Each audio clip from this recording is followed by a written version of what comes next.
Basically हमने ये लिखा हुआ है निकाहनामा। ये मेरे हाथ में भी पेपर है निकाहनामे का। इसमें ना कुछ लोग गलतियां करते हैं जो कल को बड़ी मुश्किलात आती है फैमिलीज के लिए। अच्छा, उसमें इम्पोर्टेंट ये देखना कि हमारे पास जो कॉलम है ना, ये मैंने सारे लिखे हुए हैं 13 से 19 तक। ये बहुत इंपॉर्टेंट है। किसी भी निकाहनामे के अंदर ये कॉलम बहुत इंपॉर्टेंट है, इनको आपने नजर में रखना है।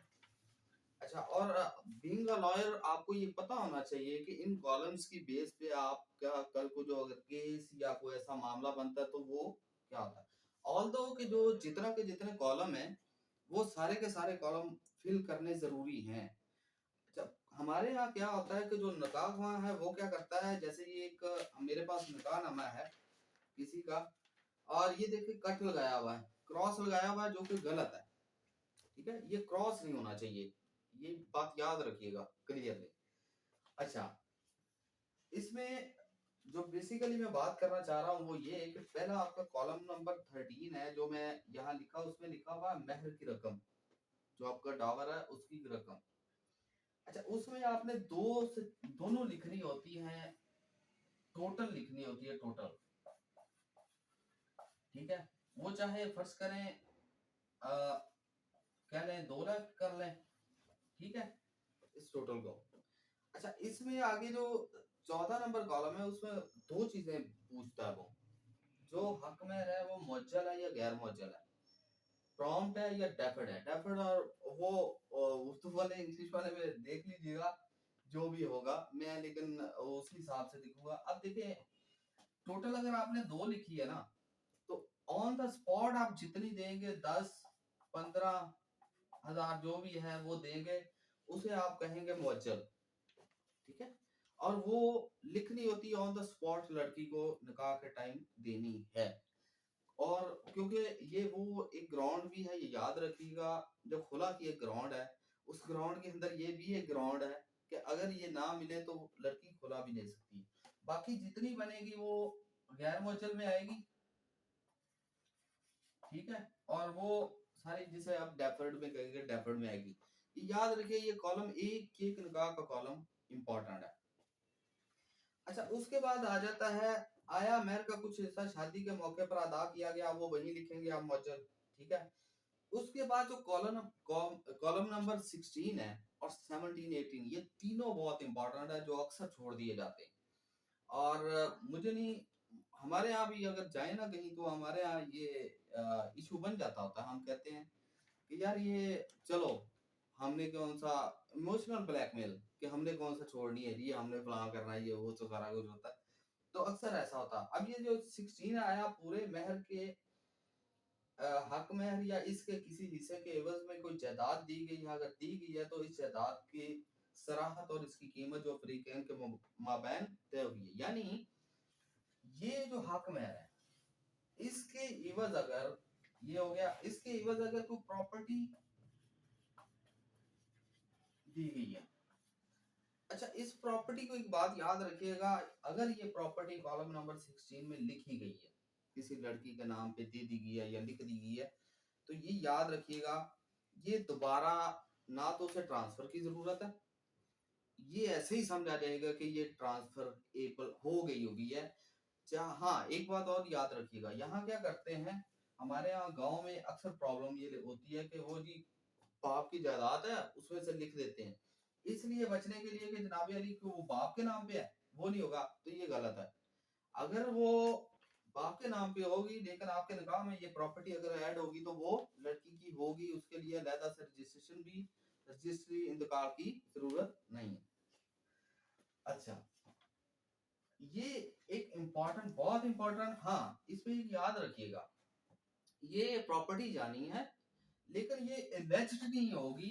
यहाँ हमारे यहाँ 224 के अंदर एक जजमेंट आई है हाई कोर्ट की, जिसमें ये बैन नहीं लगाती कि किसी की शादी का मामला कि तलाक का जो बंदे का हक है उस पे, ये उस पे हम सेपरेट डिस्कस करेंगे, क्योंकि ये यहाँ करेंगे तो टॉपिक लंबा हो जाएगा।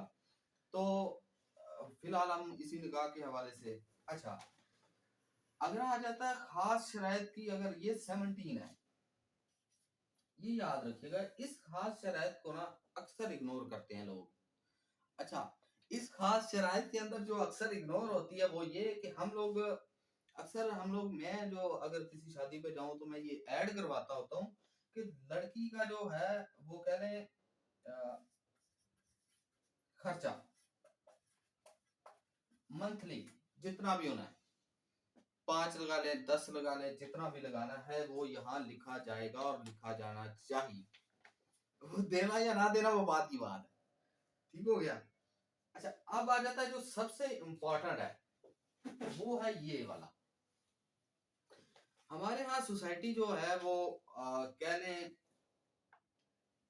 बहुत ही बेरहम मामला इसी तरह लेके चलते हैं कि सारा का सारा एक ही चीज बंदे के हाथ में, बंदा जिसमें ब्लैकमेल भी करता रहे चाहे जो मर्जी करता रहे।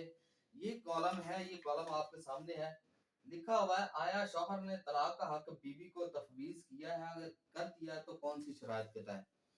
ये वो चीज है जो मैं कहता होता हूँ कि ये लाजम लिखनी चाहिए। उसकी रीजन मैं बताता हूँ। मर्द हजरात क्या करते हैं, अब इसके मर्द चाहे इसके खिलाफ हो जाए मेरे इस बात पे, लेकिन मैं एक बात करता हूँ। होता क्या है, लड़की से शादी की, उसका निकाहनामा भी रजिस्टर नहीं करवाया। ये अभी अभी हमारे पास एक केस आया था, हमने उसका बेचारे का क्या क्या नहीं करवाना पड़ा उन्हें। निकाहनामा रजिस्टर नहीं हुआ, बच्चा हुआ, उसका बेफॉर्म नहीं बना, बर्थ सर्टिफिकेट नहीं बना। अच्छा, अब उसके बच्चे के बेफॉर्म के लिए क्या निकाहनामा पहले रजिस्टर चाहिए, फिर उसके लिए उसे बंदा नहीं है तो उसे खुला चाहिए, खुला के लिए चाहिए तो उसके खुला सर्टिफिकेट चाहिए, फिर उसका आईडी कार्ड बनेगा लड़की का उस बंदे के नाम पे। ठीक है, उस बंदे के नाम पे बनने के बाद आके फिर जाके खुला होगा, खुला के बाद आके बच्चे का वो जो बनेगा बेफॉर्म। तो ये इतने बड़े झंझट है। ठीक है, अब यहाँ क्या होता है कि अगर आप किसी लड़की को ये जो 18 कॉलम नंबर 18 है अगर लिख देते हैं, कोई भी कंडीशन लगा ले, जरूरी तो नहीं है कि वो कंडीशन ऐसी हो कि इसमें कोई भी ऐसी कंडीशन हो जिससे लड़की को कल को पता चले कि मेरे लिए प्रॉब्लम्स आ रही हैं या ये सारे उसे झंझट बर्दाश्त करने पड़ेंगे। इस झंझट को पूरा करने के लिए ऑलमोस्ट हमने एक्सपीरियंस किया है, कुछ 6 माह लग गए और अच्छा खासा लड़की का खर्चा भी हो गया हुआ, क्योंकि होना तो लाजम था, हर चीज होनी थी, खुला ये वो सब चीज।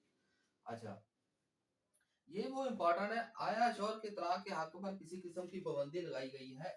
फिर ये इसी से कनेक्टेड है। ठीक है, एक यहाँ इजाजत है, ठीक है, और यहाँ पाबंदी है लड़के के हक पे, यहाँ लड़की की इजाजत और लड़के का पाबंदी। यहाँ आप अपनी मर्जी से टर्म्स एंड कंडीशंस लिख सकते हैं, कैसी किस टर्म एंड कंडीशन पे ये दोनों होंगी। ये जरूरी नहीं है कि टर्म एंड कंडीशन जो बाकी है वो अपने हिसाब से देखी जाए, लेकिन ये क्लियर है। ये इस कॉलम पे हमारे यहाँ जजमेंट्स काफी पड़ी हुई हैं। जजमेंट्स इसलिए कोर्ट नहीं कर रहा कि हमारे लिए ये टॉपिक लंबा हो जाएगा, हम ये डिस्कस वक्ती तौर पे ये करना चाह रहे थे, बाकी अभी कॉलम बाकी रह गए हुए हैं उनमें डिस्कस बाद में करेंगे। ये वो इम्पोर्टेंट कॉलम है। अच्छा, इसमें मजीद ऐड कर दूं, उससे पहले जो होता है ना वो ये जो 12 कॉलम है, इससे पहले वो जनरल नाम है, डेट ऑफ बर्थ है, शादी की तारीख है, वो तो हर तरह फिल होनी होनी है। अच्छा, उसके बाद जो कॉलम है वो 20 से लेके आकर जो 25 तक है, उनके बारे में इंशाल्लाह नेक्स्ट वीडियो में और नेक्स्ट टॉपिक में हम इसे कवर करेंगे। तो फिर बाकी भी बताएंगे। होप कि अगर आपको इसकी समझ आ गई होगी, अगर ना आए तो आप कमेंट सेक्शन में हमसे क्वेश्चन कर सकते हैं। अल्लाह।